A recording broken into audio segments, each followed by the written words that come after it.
செங்கல்ல இருந்து சுண்ணாம்பு வரைக்கும் கஸ்டமருக்கு நாம தானே கேரண்டி. கான்ட்ராக்டர் குமார் மாதிரி ஆளுங்களுக்கு தான் ஜிபிஆரின் டிஎம்டி கம்பிகள்.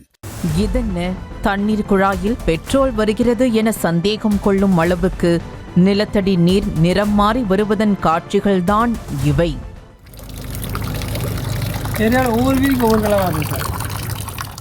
திருப்பூர் மாவட்டம் பல்லடம் தாலுகாவில் அமைந்துள்ள கரைப்புதூர் ஊராட்சியில் இயங்கி வரும் மிகப்பெரிய பின்னலாடை மற்றும் சாய சலவை ஆலைகளும் தான் தற்போது அப்பகுதி மக்களின் வாழ்வாதார பிரச்சனையாக மாறியிருக்கின்றன.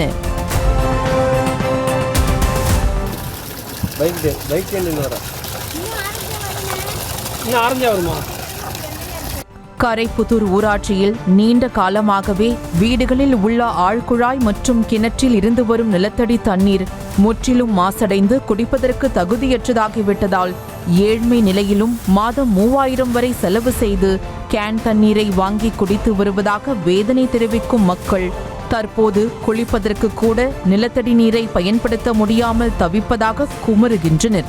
நாங்க யூஸ் பண்ற தண்ணிய ஒரு நாள் நீங்க டாய்லெட் போய் பாருங்க, அப்ப தெரியும் உங்களுக்கு நாங்க என்ன அவஸ்தைப்படுறோம். இங்க பாருங்க, இந்த அம்மாவுக்குலாம் காலில் இப்பவே சொரியாசிஸ் வந்துருச்சுங்க. கடந்த சில நாட்களாகவே இப்பகுதியில் நிலத்தடி நீர் சிவப்பு, மஞ்சள், ஆரஞ்சு, கருப்பு என நிறம் மாறி வருவதோடு துர்நாற்றம் வீசுவதாக பொதுமக்கள் குற்றம் சாட்டுகின்றனர். கலராக வரும் மாசடைந்த தண்ணீரில் குளித்தால் உடலில் சொறி, சிரங்கு போன்ற தோல் நோய் பாதிப்புகள் ஏற்படுவதுடன் பிற அன்றாட பயன்பாட்டுக்கு கூட நிலத்தடி தண்ணீரை பயன்படுத்த முடியாமல் தவிக்கும் நிலைக்கு ஆளாகியுள்ளனர்.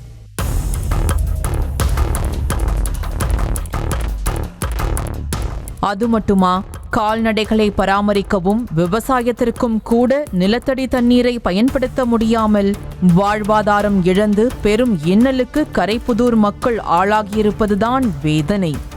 குழந்தைகள், பெரியவர்கள் எல்லாம் ரொம்ப பாதிக்கப்படுறாங்க. இதனால ஸ்கின் அலர்ஜி நிறைய வருதுங்க. அது போக டையிங்ல இருந்து வர்ற புகையினால சுவாச கோளாறு ஏற்படுதுங்க. குழந்தைகள், பெரியவங்க எல்லாம் ரொம்ப பாதிக்கப்படுறாங்க. கரைப்புதூர் ஊராட்சியில் பல்கி பெருகியிருக்கும் சாய ஆலைகள் அதன் கழிவுகளை அரசு விதிகளுக்கு உட்பட்டு சுத்திகரிப்பதற்கு பதிலாக பள்ளம் தோண்டி நிலத்துக்கு அடியில் செலுத்தி வருவதால் நிலத்தடி நீர் முற்றிலும் மாசடைந்து இப்படி குழாயில் கலராக தண்ணீர் வரும் அளவுக்கு நிலைமை மோசடைந்திருப்பதாக மக்கள் குற்றம் சாட்டுகின்றனர். இங்க பாருங்க, தண்ணி என்ன கலர்ல வருதுன்னு பாருங்களேன். இந்த தண்ணி தான் நாங்க யூஸ் பண்றோம். அதாவது குளிக்கிறதுக்கு எல்லாத்துக்குமே இந்த தண்ணி தாங்க நாங்க யூஸ் பண்றோம். அது மட்டுமின்றி ஆலையிலிருந்து வெளியேறும் புகை காற்றில் கலந்து காற்று மாசு ஏற்படுவதாகவும் இதனால் பித்தளை பாத்திரங்கள் கருப்பு படிந்து நிறம் மாறுவதுடன் சுவாச பிரச்சனைகளும் ஏற்படுவதாக மக்கள் குற்றம் சாட்டுகின்றனர். பொல்யூஷன் நீங்க நைட்டெல்லாம் பாருங்க, ரொம்ப புகை. கீழே பகல்ல பார்த்தோம்னா மாடியில காயப்படுற துணியெல்லாம் ஒரே பிளாக், உதறினோம்னா அப்படியே ஒரே மண்ணா கொட்டுதுங்க. பிளாக் கலர்ல டைல்ஸ், கெமிக்கல் எல்லாமே அடைஞ்சிருது. இவ்விவகாரத்தில் மாவட்ட நிர்வாகமும் மாசு கட்டுப்பாட்டு வாரியமும் விரைந்து நடவடிக்கை எடுக்க வேண்டும் என கரைப்புதூர் மக்கள் கோரிக்கை முன்வைக்கும் நிலையில் மாசடைந்த தண்ணீரால் சுகாதார சீர்கேடு ஏற்பட்டு புற்றுநோய் போன்ற பலவித நோய் பாதிப்புகள் ஏற்படக்கூடிய ஆபத்தில் இருக்கும் கரைப்புதூர் மக்களின் தண்ணீர் பிரச்சினைக்கு விரைந்து தீர்வு காண வேண்டும் என்பதே அனைவரின் எதிர்பார்ப்பாக உள்ளது.